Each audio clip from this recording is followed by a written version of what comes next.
الذين آمنوا و عملوا الصالحات طوبا و حسن مآب، کسایی که و افرادهایی که انسانهایی که ایمان آوردن و عمل الصالحات و عمل صحیح و عمل صالح انجام دادن، خوشا به حالی از اونها.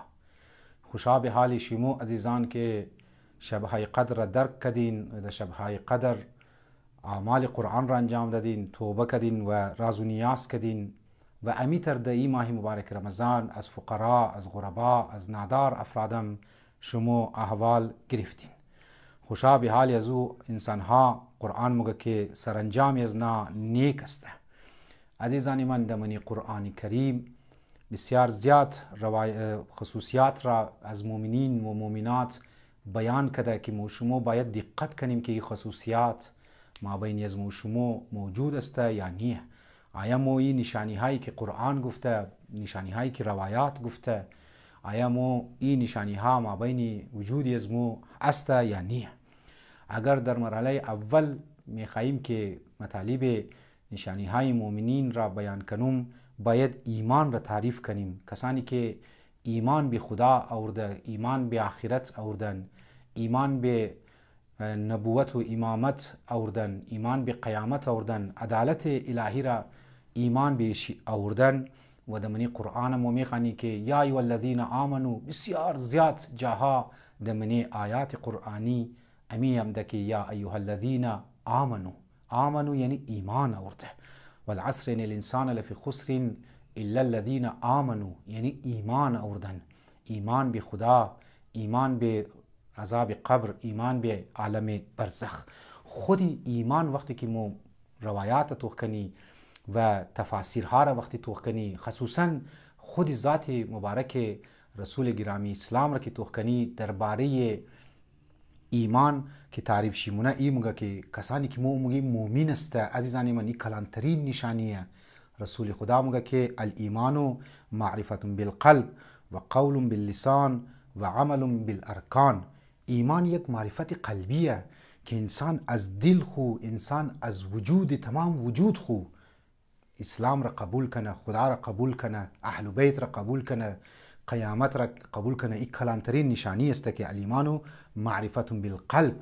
در مقابل چی که وقتی ما نفاق را توغمنی، در مقابل چی وقتی که ما منافقین را توغمنی، اونها الایمان و معرفت القلب ندارن، معرفت در دل از اونها نیستن، اونها در دل خو خدا را قبول ندارن، اونها در دل خو اهل بیت علیهم السلام را قبول ندارن. به ظاهر مایا خود مگه که ما اسلام را و دین را قبول کده که چنان که در صدر اسلام است. لذا رسول اکرم مگه مؤمن کسی است که قلباً ایمان به خدا داشته باشه، ایمان به احکامات پروردگار عالم داشته باشه و قول باللسان.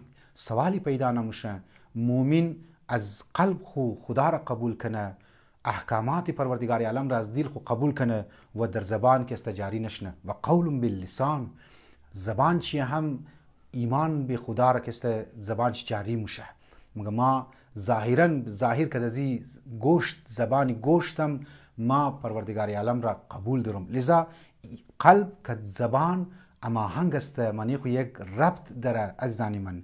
لذا وقتی که انسان قلبشی ایمان معرفت پیدا شد و از اون طرف زبان هم جاری شد، باز یک مرحله دیگه مایا که اومگه که و عمل بالارکان، ارکان دین را، احکامات دین را، وظایفی که دین مقدس اسلام برگردن انسان انداخته، اونها را برایش عمل مونه. اگر گفتن نماز بخوان، باید نماز بخوانه. سوالی پیدا نمیشنه که یک شیعه باشه نماز نخوانه. سوالی پیدا نمیشنه که یک کسی بگه که ما پیروکار امیر المؤمنین علی ابن ابی طالب علیه السلام هستم و او حق یتیما را بخوره، حق نادار افراد بخوره و طرف همسایه خو توجه نکنه، طرف غریب و نادار رشته دارهای خو توجه نکنه. لذا مگه و عمل بالارکان، وظایفی که در دوش انسان، در گردن انسان انداخته شده، اونا را او انجام میده. لذا ما در قرآن میخوانی واقعا که میگه والعصر ان الانسان لفی خسر، که که در زمانه قسم اصر که قسم که انسان در خساره هسته، لیکن از این خساره کسانی برمشنه که الا الذین آمنو، کسانی که ایمان آورده، ایدئولوژی شی رست کده، ایمان به خدا آورده و سات عمل انجام میده، عمل صالح انجام میده، عمل صحیح انجام میده. طالبان، لشکر جنگویی و دیگر دهشتگردایی که در نام اسلام انتها پسندی را اونها رواج میدن و اسلام را به عنوان یک انتها پسند دین پیش مونه، اونها در مرحله اول گفته الا الذین آمنو، لیکن عمل صالح انجام نمیده. مردم ها را مردم های مظلوم را اونها در قتل و غارت کسته دستحق خون خود را رنگین مونه از خونی از اونها و عمل الصالحات. اینها ای به طور کلی که عمل و تیوری ای هر دویش مابین جمع هنگ است، یعنی مابین دیگه خو اینها ربط داره. وقتی که ما میگم ایمان پس عمل فوراً باید وقتی میگم که ایمان فوراً باید روزه ما باید بگیرم. عزیزان من، سروران عزیز، ما نموشه که در ماه مبارک رمضان ما هم در جلوس شرکت کنم، هم عزاداری کنم، لیکن طرف دیم برم، طرف بعضی از تیویلز برم، اونجی پوتکی ما نانم بخورم، چاول چولیم بخورم، طرف دیم طرف کو برم نان خم کسته بخورم. ایره ایمان نموگه، ایره مومن واقعی نموگه عزیزانی من، سروران عزیز.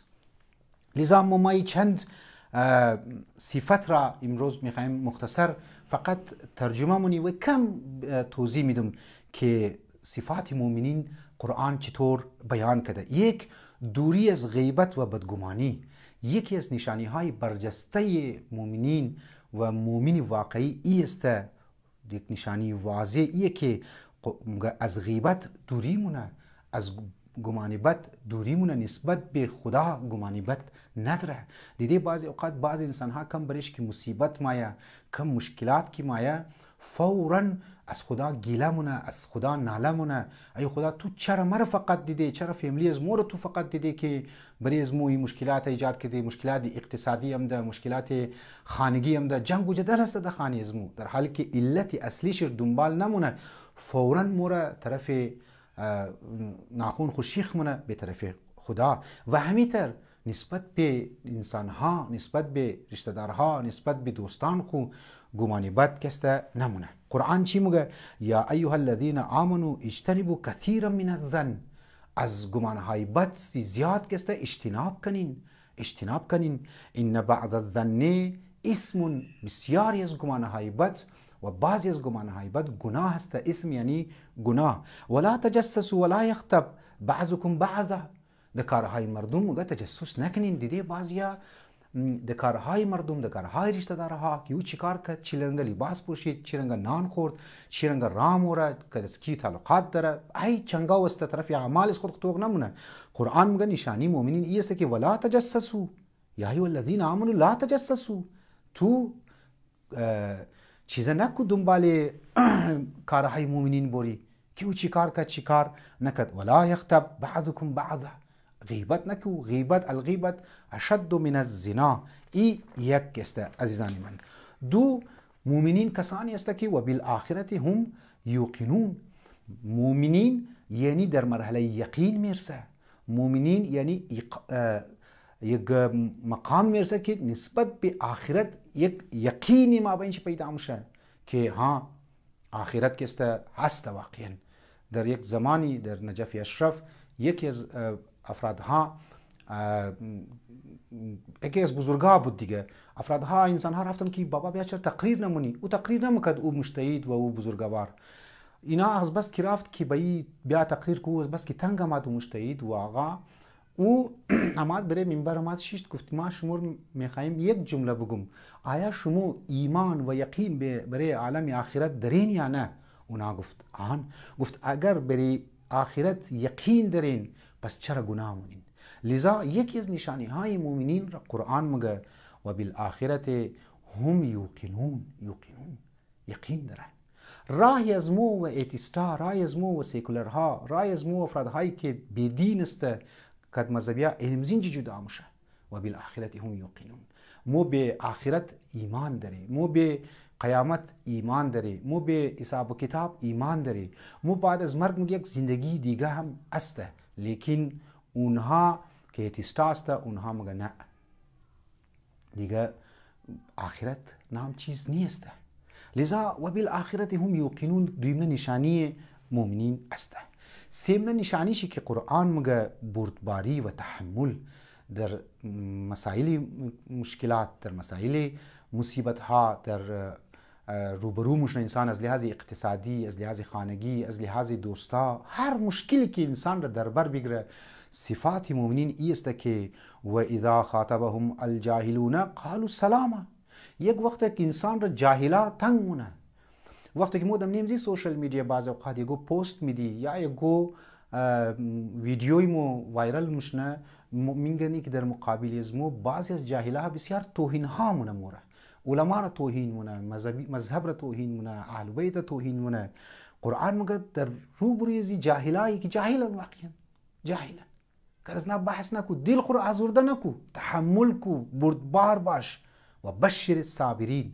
لذا کلانترین مومن نشانیشی است که در مشکلات صبر مونه، حوصله مونه. هر مشکلی که انسان آمد خدای خور که است فراموش نمونه. امزو خاطر ده دیگه جایی گفته و علی ربهم یتوکلون. مؤمنین کسانی است که بر خدای خود توکل داره، در خدای خود توکل داره. واقعا بعض اوقات از لحاظ اقتصادی دست انسان تنگ میشنه، از لحاظ خانگی انسان دست تنگ میشه. آدم چرا خود خور ناراحت کنه از اینکه فغان کنه، ناله کنه، بر خدای خود توکل کنه، از خدای خود بخواه، باور کی نزدانی من دیشه. ها شما کلانترین چیزی که توجه کنیم اویه که از خدای خود هر چیز را طلب کنیم، از پروردگار عالم هر چیز را طلب کنیم، از توحید مو باید هر چیز را طلب کنیم، از خدا باید طلب کنیم، رابطی خو مو کت خدا مستحکم کنیم، مضبوط کنیم. و علی ربهم یتوکلون. لذا وقتی که انسان کریگو کس موگه مرم آقا فلان ساتی ما، فلان دوست ما عاد و هر چی کچ کوشش منم که انتر مون اون تر کنم، موگه مر لیفت نمیده، مر نیش زبان میزنه، مر فلان گپ میزنه. موگه اینج انسان باید تحمل کنه. و اذا خاطبهم الجاهلون قالوا سلام. ده خوشی و ده سلام ور جواب میده. بد کد تو ده خوشی جواب بدی شیره. حرف زشت زد تو حرف خوب که است بزن. ای مؤمنین نشانیش است. چهارم نشانیشی که بسیار ضروریه و انسان ها و در خصوصا در ماه مبارک رمضان که ماه بهار قرآن است، بعضی مؤمن گن که قرآن بری قرآن میخوانه، تلاوت بلی تلاوت مونه که فایده داره، ثواب داره، لیکن یکی از نشانی های مؤمن ایه که تدبر در آیات الهی، تدبر در آیات پروردگار عالم وقتی که بریش بیان مشنه آیات الهی. چی تلاوت قرآن باشه؟ خب آیات معنیش آیات قرآنی یعنی آیات نشانی. چی وقتی که نشانی های دنیا و از این کائنات بریشی بیان مشنه، او تیم ای تدبر منامنشی، خصوصا بری قرآن بریشی تدبر من. عزیزانی من، شما برنامه‌ریزی باشه که روزی یک آیت را از یگو جای قرآن با ترجمه توخ کنیم شیره، او را بر دقت کنیم، تدبر کنیم. قرآن چی میگه؟ والذین اذا ذکروا بآیات ربهم لم یخروا علیها صما و عمیانا. مگه وقتی که آیات قرآن بریزنه تلاوت مشنه یا خود انسان تلاوت مونه، خود کر و کور نمونه. یعنی خود کر نمیل که بگه ما کر هستم یا خود کور بگیره، نه ما در توق نمونم یا ما طرف گوش نمونم. نه زنی من مگه مؤمنین کسانی است که وقتی آیات پروردگار عالم، نشانی های خداوند متعال وقتی که بریشی بیان مشنه، او دقت مونه، دقت، او تفکر مونه، او تدبر مونه. ای چهار. پنجم نشانی از مؤمنینی که قرآن میگه امر بالمعروف و نهی عن المنکر والمؤمنون والمؤمنات بعضهم اولیاء بعض. میگه مؤمنین و مؤمنات یعنی مؤمن کد مؤمن برادر است بعضیش کدک دیگه خود دوست است و همینطور زنهای مؤمنه کدک دیگه خود دوست هستن. نه وقتی که اینا دوست بودن و ولی یک دیگه قرار گرفتن، رفیق یک دیگه قرار گرفتن، چی موگه زوبد؟ موگه اینها صفت از نه ایه یأمرون بالمعروف، یک دیگه خود امر بالمعروف مونه، از کارهای زشت اونها را نهی مونه، و ینهون عن المنکر، از کارهای پست، از کارهای از منکرات اونها را نهی مونه، موگه کار انجام ندی. اگر خدای نخواسته درو غیبت مونه، موگه تو غیبت انجام ندی، غیبت نکو. الغیبت اشد من الزنا. اگر خدای نخواسته گانه گوش مونه، موگه گانه گوش نکو. اگر یک دختری را مینگنه که در منی فیسبوک هم در ای روزهای شهادت مینگنه که دی پیشی همو پروفایل پیکچر شی علی علیه السلام هم زده، ساعت پست میده یک نامحرم را، یک فیلمی یا کار را، اونجا اگر یک ساعتیش درو تو کنه تذکر میده. دوست چی هستی تو تذکر میده بگی درو چی کار مونی درو. واقعا یک عجیب صورتحالی که منیم سوشل میدیا آدم مینگرنه، یکی بعضی از خواهرها را، بعضی از برادران که از اونجی هم نوها درو میله و تقریبا 2 منیت بعد 5 منیت بعد یک پست دیگه کی مونه گانه را پست مونه. یعنی چرا توی کار درو مونی؟ وقتی که تو درو میگی ما پیروکار امیر المؤمنین علی ابن ابی طالب علیه السلام هستم، بس تو چرا یک وقت نوحه فلان نوخان را درو هم پست مونی، شیر مونی، و هم یک غلیظ فیلمی اداکار به حجاب را درو پست مونی. لذا مو باید نسبت به دیگه خو مو یک وظیفه داره، نسبت به دیگه خو مو باید امر بالمعروف کنی، یا دیگه خو مو باید نهی عن المنکر کنی. و از تمام کده در این شبها از یک طرف مؤمنین یک کلانترین و برجسته ترین صفت چیه که از رحمت خدا مایوس نموشه. لا تقنطوا من رحمت الله ان الله یغفر الذنوب جمیعا. دی شوام در خدمت عزیزان ما گفتم، لیکن از ساعت خوف از عذاب خداوند متعال که در دل چسته. والذین یقولون ربنا اصرف عنا عذاب جهنم ان عذابها کان غراما. بعضی هم که پروردگارا عذاب جهنم را از ما کسته، این از مو برطرف کو، که واقعا بسیار عذاب سخت و پردوام است، دائمی است عذاب پروردگار عالم. مؤمنین از عذاب پروردگار عالم میترسه. اللهم اجرنا من النار، خدای مرا از آتش جهنم مرا نجات بدی. نشنه عزیزانی من که مو از اعمال خو عذاب پروردگار عالم را شامل حال خو کنی، بجای از اینکه دزی شبها مو لطف الهی را، مو کرم الهی را، مو رحمت الهی را شامل حال خو کنی، مو عذاب پروردگار عالم را شامل حال خو کنی. نمازای خو نخوانیم، خدا نخواسته روزه رو نگره انسان، فقیر افرادار طرفش توجه نده، گانه کسته هم گوش کنه و دیگه فیلم های غلط و فیلم های غیر شرعی را انسان توخ کنه و خود خورا مستحق عذاب پروردگار عالم کنه. لذا کسانی که خود خورا مستحق عذاب پروردگار عالم مونه، اونها مؤمن نیست عزیزانی من، اونها مؤمن نیه. اونها از دایره مؤمنین، از دایره یا ایها الذین آمنو خارج میشن. پروردگار عالم مو شما را توفیق بده که مو شما این صفات که بیان مونه مختصر برای هر کدام از این مو یک علیحده جلسه نیاز داره که آدم توضیح بده. غیبت از خود یک توضیحاتی داره، خوف خدا از خود یک توضیحاتی داره، امر بالمعروف از خود یک تشریحاتی داره که آدم در یک مخصوص 2-3 جلسه انسان باید بیان کنه. چون که وقت نیه ما همطور فقط